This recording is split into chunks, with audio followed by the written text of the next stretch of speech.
परवाच्या दिवशी राज्याचं विधानमंडळाचं पावसाळी अधिवेशन संपलं आणि तसं पाहायला गेलं तर हे सरकारचं शेवटचं अधिवेशन होतं आणि म्हणून हे अधिवेशन शेवटचं असताना सरकारने नुसत्या घोषणांचा पाऊस पाडलेला आहे। राज्याच्या डोक्यावर 7 लाख कोटीच्या वर कर्ज, म्हणजे प्रत्येक महाराष्ट्रातल्या जन्मलेल्या मुलाच्या डोक्यावर जन्मता 65,000 रुपये कर्ज आहे, अशा प्रकारची स्थिती आहे। आणि वेगवेगळ्या खात्यातला मोठ्या प्रमाणावर भ्रष्टाचार म्हणजे जसं मी एक विधानमंडळात एक प्रश्न असा मांडला की सार्वजनिक बांधकाम विभाग या विभागाला यावर्षीचं बजेट आहे 18,000 कोटी रुपये आणि त्यांनी टेंडर काढले 1.25 लाख कोटी रुपयाची। तर अशा अनेक विभागामध्ये अशा पद्धतीनं काम चालू आहे। पण मी त्याच्यावर जाण्यापेक्षा मी आतापर्यंत जेवढ्याही वेळेस अधिवेशनातून आलो त्यावेळेस या अधिवेशनात काय काय केलं याचा आपल्या माध्यमातून जनतेसमोर वेगवेगळे विषय मी मांडलेले।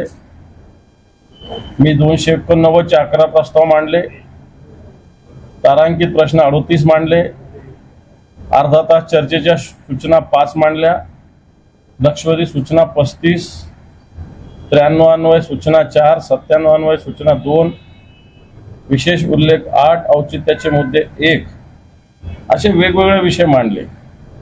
मग याच्यात शेतकऱ्यांचे विषय असेल, कायदा सुव्यवस्थेचा मुद्दा असेल, असे सगळे मांडलेले असताना धर्मांतर बंदी कायदा असेल, असे काही शासकीय विधेयक सुद्धा मी मांडले। सगळ्यात महत्त्वाचं मराठवाड्यातला पाण्याचा प्रश्न जो आहे तो विषय सातत्याने मांडला।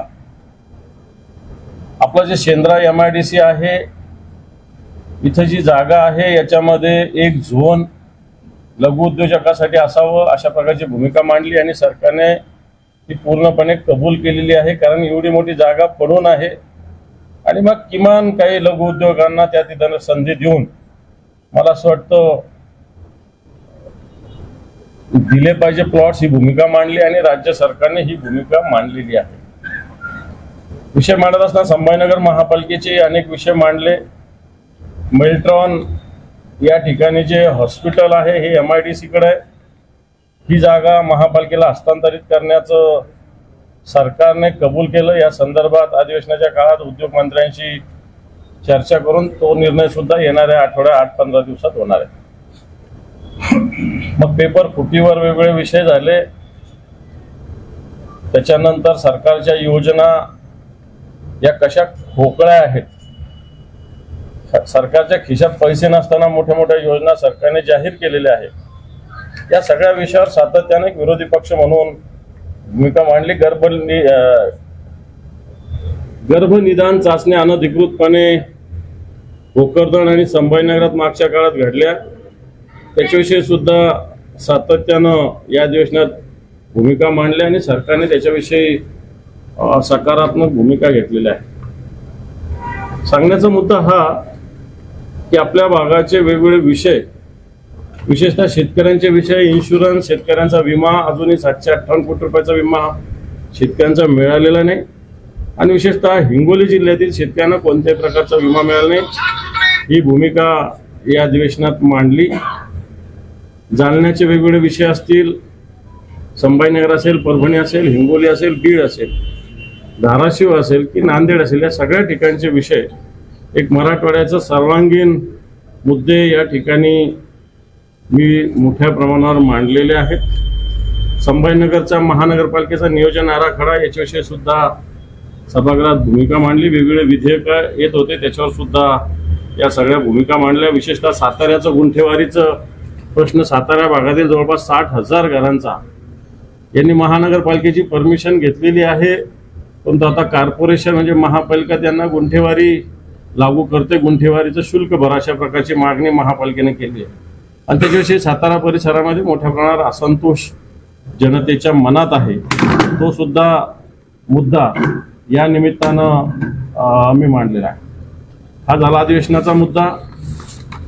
दुसरं राजकीय सांगायचं तर दिनांक 18 पासून तर येणाऱ्या या महिन्याच्या अखेरपर्यंत जिल्हा परिषद सर्कल निहाय एक दौऱ्याचं आयोजन शिवसेनेच्या वतीने केलं आहे। विधानसभा मतदारसंघ निहाय आणि जिल्हा परिषद सर्कल निहाय। त्याच्यामध्ये पैठण असेल, गंगापूर असेल, वैजापूर, कन्नड, फुलंब्री, सिल्लोड सगळेच्या सगळे मतदारसंघ ग्रामीण भागाचे, शहराचं नंतरच्या टप्प्यामध्ये। याच्यामध्ये येणाऱ्या काळातील विधानसभा आणि विधानसभा होत असताना शिवसेनेची संघटनात्मक काही ठिकाणचे जे काही कमी जास्तपणा असेल तो भरून काढणं आणि जनतेचे प्रश्न अशा पद्धतीनं विषय घेऊन दिनांक 18 पासून जिल्ह्याचा एक शिवसंकल्प मोहीम या नावाने दौऱ्याचं आयोजन केलं आहे। दुसऱ्या एका मुद्द्याकडे मी आपलं लक्ष वेधू इच्छितो की आपल्याकडे जे वेरूळ लेणी आहे, या वेरूळ लेण्यावर एनआयच्या मार्फत जे आता आरोपपत्र दाखल केले याच्यावर घातपात होण्याची शक्यता व्यक्त केलेली आहे। त्या वेरूळमध्ये मागच्या काळात आताचं जे वर्ष चालू आहे याच्यामध्ये जवळपास 24.5 लाख पर्यटक आलेले, त्यात विदेशी पर्यटक सुद्धा मोठ्या प्रमाणावर आलेले। संभाजीनगरच्या पोलिसांनी म्हणजे पोलीस अधीक्षकांनी असे सगळे अहवाल भूमिका मांडलेली असतानाही पुरातत्व खातं याच्यावर अजूनही सकारात्मक भूमिका घेत नाही। साधी पोलीस चौकी सुद्धा वेरूळच्या ठिकाणी नाही। तिथं अनेक प्रकार होत असताना मग आतमध्ये जाताना तपासणी, तो एक गेट लावला जातो, तो असेल काही तपासणी झाली पाहिजे। जसं आपण ताजमहल पाहायला जातो, वेगवेगळ्या ठिकाणी जातो आपण, तर ह्या सगळ्या ठिकाणी ज्या पद्धतीनं तपासणी व्हायला पाहिजे तशी तपासणी वेरूळमध्ये होत नाही। आणि एनआयचा असा अहवाल असताना सुद्धा पुरातत्व खातं त्याच्याकडे कमालीचं दुर्लक्ष करतं।